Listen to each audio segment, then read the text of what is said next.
Apakah dump truck pada kegiatan pertambangan mineral dan batu bara wajib menggunakan ABS?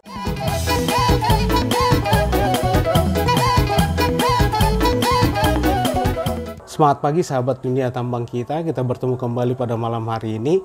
Setelah sekian lama dunia tambang kita tidak ada video baru ya. Nah, itu karena berbagai macam kesibukan. Nah, dan di bulan yang suci ini tidak lupa dunia tambang kita mengucapkan selamat menunaikan ibadah puasa. Semoga menjadi amal ibadah buat teman-teman semua. Dan pada video kita kali ini kita akan membahas salah satu pertanyaan yang diajukan oleh sahabat dunia tambang kita yang berbunyi begini. Selamat sore Bang Horas, kami adalah kontraktor lokal untuk pengangkutan yang dimiliki oleh salah satu koperasi di tambang nikel di Sulawesi Tenggara. Di akhir tahun 2023 ada rencana KTT untuk mewajibkan dump truck yang dioperasikan wajib menggunakan rem ABS. Truk baru dengan rem ABS jauh lebih mahal. Padahal kami adalah koperasi dengan modal yang sangat terbatas. Bagaimana pendapat Bang Horas tentang hal ini? Terima kasih. Baik sahabat dunia tambang kita akan membahas di sini apakah sebuah dump truck pada kegiatan pertambangan mineral dan batu bara wajib menggunakan rem ABS. ABS adalah singkatan dari anti-lock braking system. Jadi jika terjadi pengereman mendadak, maka roda akan terkunci. Biasanya seperti itu, maka biasanya akan terjadi sliding yang berlebihan sehingga arah kendaraan tidak bisa kita kontrol. Nah, rem ABS gunanya untuk menghindari roda terkunci sehingga tidak terjadi sliding yang berlebihan. Kira-kira begitu sahabat dunia tambang kita. Itu gunanya ABS. Nah, apakah ABS wajib diaplikasikan atau wajib dimiliki oleh semua dump truck yang dioperasikan pada kegiatan pertambangan mineral dan batu bara? Ini saya jadi ingat seolah-olah dulu saya pernah makan rujak terlalu banyak, akhirnya sakit perut. Sakit perut akibat makan rujak terlalu banyak bisa sembuh dengan minum Entrostop. Nah, apakah artinya setiap kali kita makan rujak harus menyediakan Entrostop? Nah, supaya tidak sakit perut akibat makan rujak, ya, maka bisa dua hal, bisa kita melakukan dua macam kontrol. Yang pertama, ya siapkan Entrostop. Yang kedua, ya jangan makan rujak berlebihan. Jangan makan rujak berlebihan, itu yang harus dicegah. Nah, kalau tidak berlebihan, kita nggak butuh obat. Nah, maka sama halnya dengan ini. Kalau terjadi pengereman yang mendadak, maka roda bisa terkunci, bisa sliding berlebihan, sehingga arah kendaraan tidak bisa terkontrol, maka bisa terjadi kecelakaan. Penumpang bisa terbentur kepalanya misalnya ke dashboard, atau penumpang yang nggak pakai seat belt di jok belakang bisa terlempar ke depan. Nah, maka apakah solusinya kita harus menggunakan ABS supaya roda tidak terkunci? Maka lagi-lagi seperti makan rujak tadi, solusinya ada dua. Bisa menggunakan rem ABS atau hindari pengereman mendadak. Jadi kalau bisa menghindari pengereman mendadak, maka kita nggak butuh rem ABS. Nah, yang mana yang kita pilih? Kalau saya pribadi memilih hindari makan rujak berlebihan. Boleh makan rujak tapi jangan berlebihan supaya tidak sakit perut.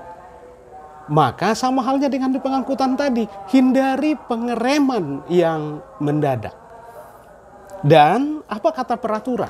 Nah, kalau kita lihat di peraturan sahabat dunia tambang kita, misalnya di Kepdirjen, ya, Kepdirjen Minerba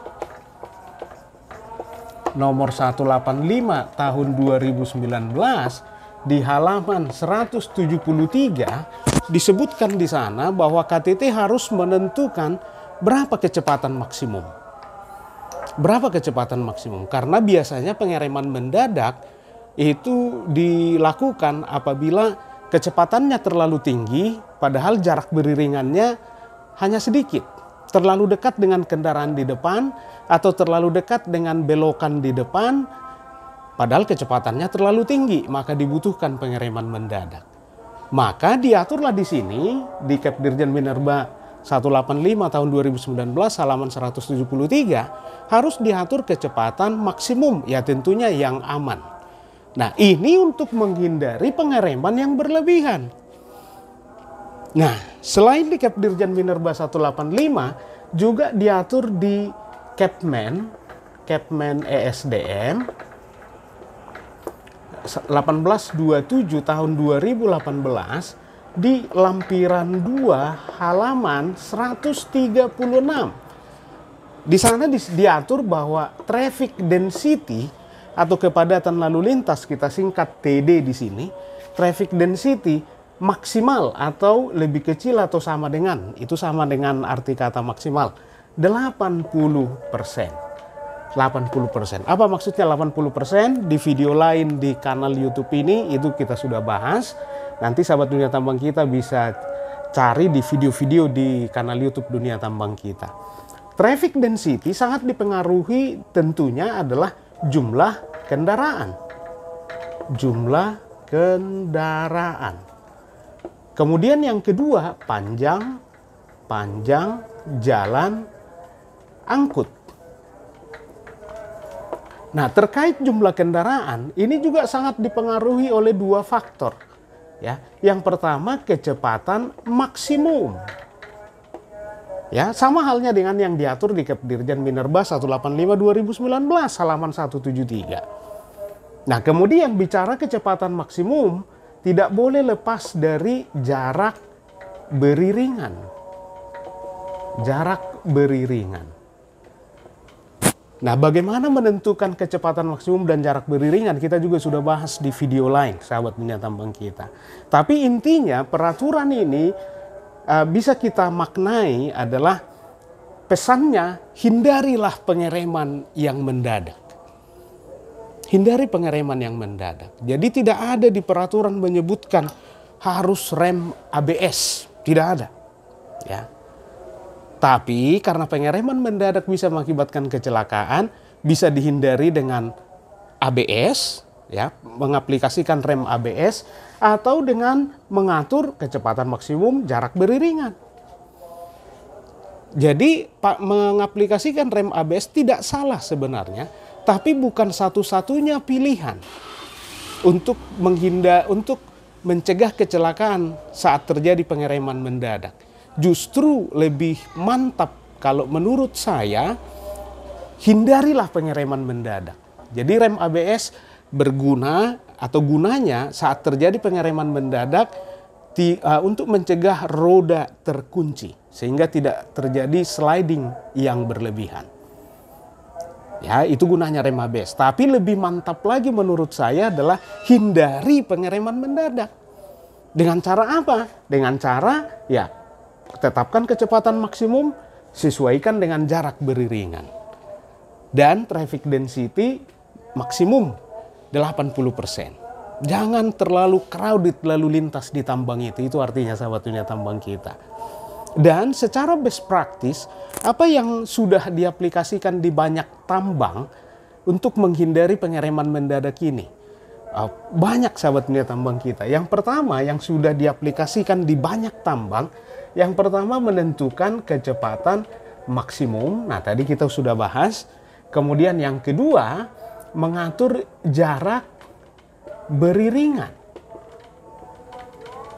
Atur jarak beriringannya, artinya atur jarak beriringan sehingga cukup space untuk menghentikan kendaraan yang di belakang sebelum menyentuh kendaraan yang di depan.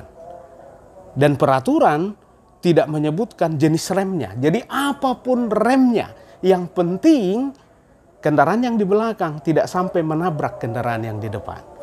Sekali lagi, ABS tidak salah, tapi bukan satu-satunya pilihan. Karena dampaknya tadi besar sahabat Dunia Tambang kita. Begitu wajib ABS, harganya makin tinggi. Padahal tadi sahabat Dunia Tambang kita mengatakan perusahaannya itu dimiliki oleh koperasi, artinya dimiliki oleh masyarakat yang modalnya terbatas. Begitu harus ganti dump truck dengan truk yang sudah pakai ABS, harganya terlalu mahal. Dari mana modalnya? Nah, kira-kira begitu. Nah, kemudian yang ketiga, selain dengan kecepatan maksimum atau jarak beriringan, apalagi yang sudah diaplikasikan? Yang ketiga adalah mengatur lebar jalan. Lebar jalan itu sudah diatur lagi-lagi di lampiran 2 halaman lampiran 2 Kepmen 1827 2018 halaman 98 sampai 99. Dimana kalau lalu lintasnya hanya satu arah, maka lebar jalan itu minimal 2 kali lebar kendaraan yang terlebar. Atau kalau 2 arah, maka lebar jalan itu minimal 3,5 kali lebar kendaraan yang terlebar. Jadi minimal, ya ini diatur lebar jalan. Nah, kemudian yang ketiga atau yang keempat, menghilangkan blind spot. Menghilangkan blind spot. Misalnya tanggul terlalu tinggi, dipangkas. Ya, supaya termonitor sekitar kita. Termonitor sepanjang jarak pandang. Jadi tidak dibutuhkan nanti pengereman mendadak. Kira-kira begitu. Yang kelima yang juga sudah diaplikasikan adalah komunikasi 2 arah ya antar operator. Apalagi kalau mau mendahului kendaraan lain, harus komunikasi dulu ya, di calling dulu. Misalnya kita dump truck nomor 2, di depan kita dump truck nomor 1 DT01, kita mau lewat, artinya diberitahu. Dan ini yang salah selama ini. Terkadang kita memberitahu kendaraan di depan bahwa kita mau melintas, tapi tanpa menunggu jawaban, tanpa menunggu respon, kita sudah mendahului dia. Nah, ini yang keliru. Tunggu dulu responnya, baru silahkan mendahului. Yang keenam yang juga sudah diaplikasikan adalah TMS, atau ada juga yang menyebutnya FMS. TMS itu adalah Traffic Management System atau Fleet Management System. Jadi semua pergerakan dari dump truck itu dimonitor dari command center. Ya, bisa menggunakan GPS atau CCTV dan sebagainya. Jadi ada yang mengawasi. Jadi kalau misalkan jarak beriringan tidak dipatuhi, bisa ditegur dari command center. Nah, semuanya ini untuk mencegah terjadinya pengereman mendadak.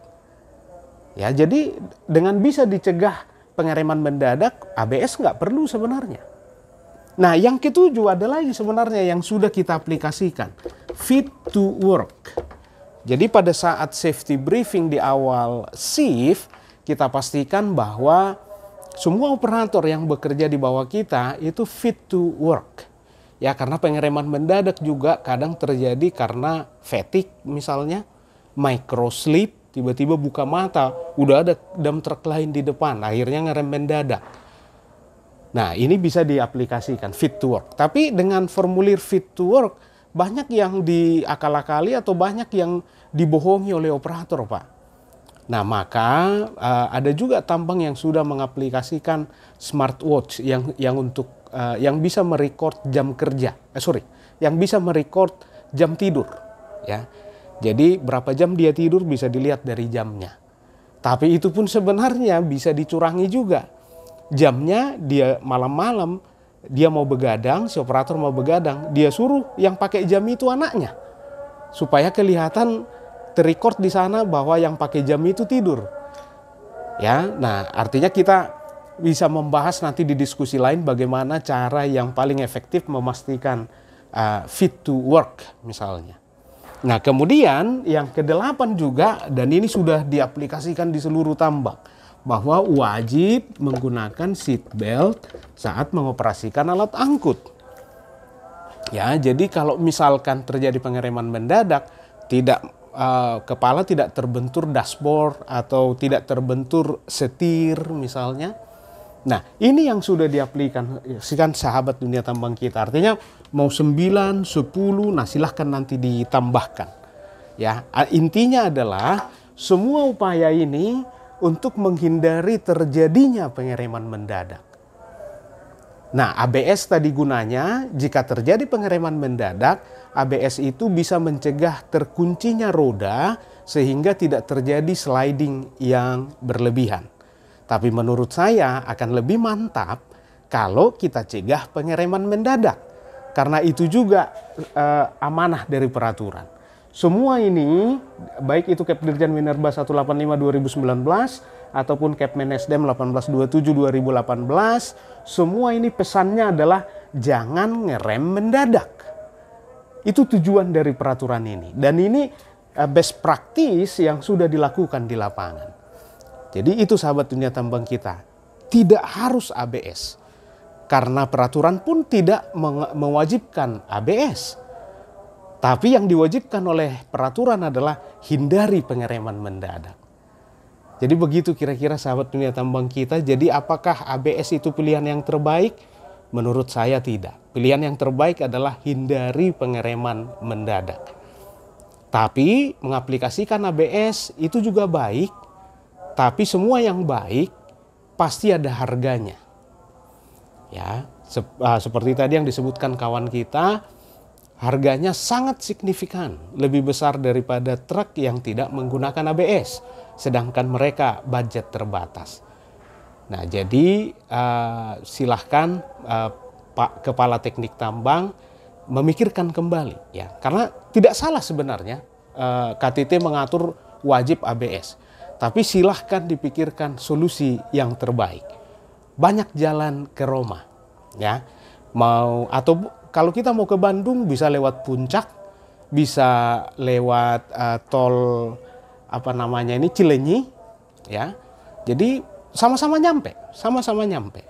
Tapi mana yang lebih efektif, efisien, silahkan diakses.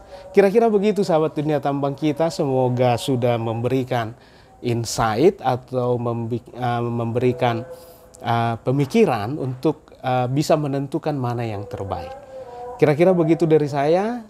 Sekali lagi selamat menunaikan ibadah puasa dan semoga sehat selalu. Sampai bertemu di video berikutnya.